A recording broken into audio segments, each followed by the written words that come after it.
what are degrees of freedom and how is it related to sample size? In this video, we will try to understand that.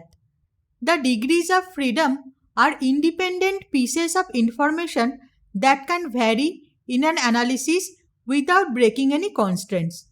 While estimating a parameter from a sample, the degrees of freedom indicates the number of independent values that can vary. We use degrees of freedom in all parametric tests, and the degrees of freedom is related to the sample size. For example, in a one sample t-test, if n is the sample size, then the degrees of freedom is n-1. But why so?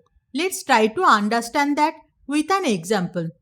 Let's say we want to conduct a one sample t-test.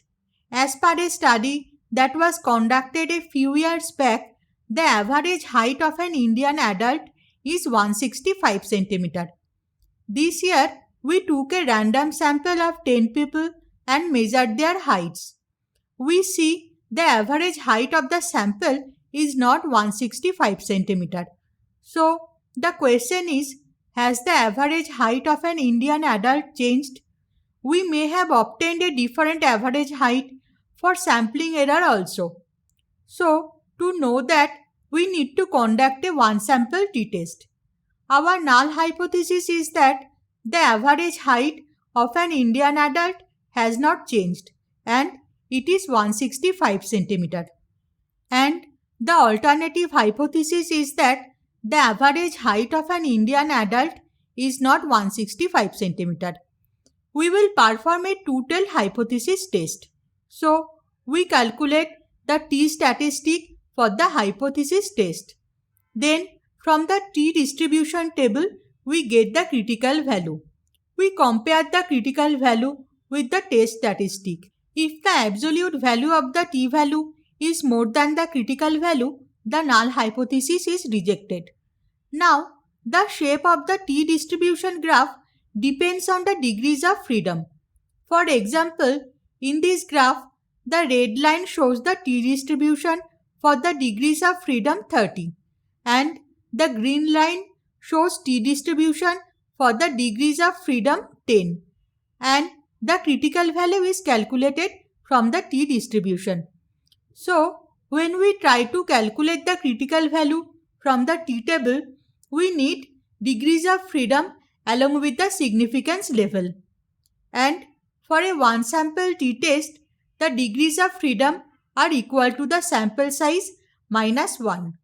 In other words, while estimating the parameter in a one sample t-test, n-1 pieces of information can vary without breaking any constraints, while n is the sample size. But why so? Let's assume that when we took the sample of 10 adults, their heights were like these. So, the average height of the sample is 166.3 cm after calculation. Here, n is equal to sample size is equal to 10. So, there are n-1 is equal to 9 pieces of information that can vary without breaking any constraints.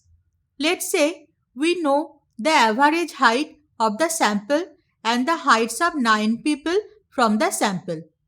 Let the height of the 10th person be x. So, we can easily calculate x from the average height and 9 other values. Here, the average height of the given 10 adults is 166.3 cm. So, if we do the calculation, then x is equal to 171 cm.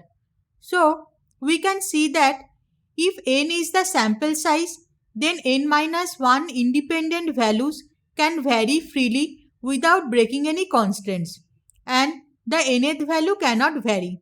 Hence, the degrees of freedom is n-1 here. When we want to estimate a parameter, the degrees of freedom are a combination of how much data we have and how many parameters we want to estimate. The degrees of freedom usually equal the sample size minus the number of parameters we want to estimate during an analysis, and it is usually a positive whole number. I hope this helps. Interested viewers who want to know more, please refer to the playlist Statistics for Machine Learning. You may also want to visit the website of the Security Buddy for more information. The relevant links are provided in the description. You may also want to subscribe to us and get notifications on recent videos.